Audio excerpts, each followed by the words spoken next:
uxlab giderbiz. Ayda so'ngni tuyar, so'zlar ko'p söylese, qisqa bir hikoya, ko'ngil olib kelali, жылылык monda var. Sakartvelo bu, Sakartvelo bu, Sakartvelo bu, Sakartvelo bu, Sakartvelo bu, Sakartvelo bu, Sakartvelo bu, Sakartvelo bu.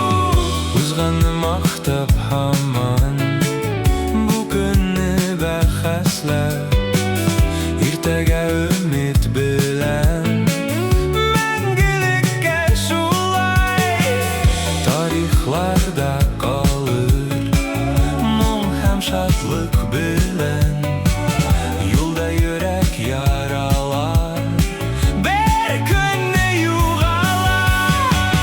Sakartvelo bu, Sakartvelo bu, Sakartvelo bu, Sakartvelo bu, Sakartvelo bu, Sakartvelo bu,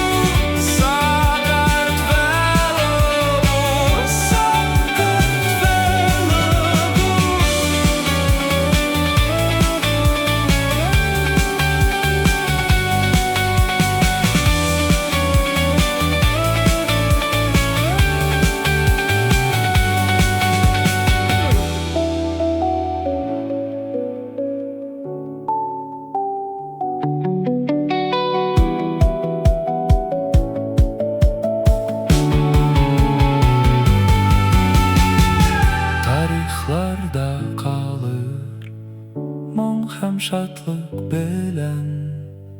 Yo'lda yurak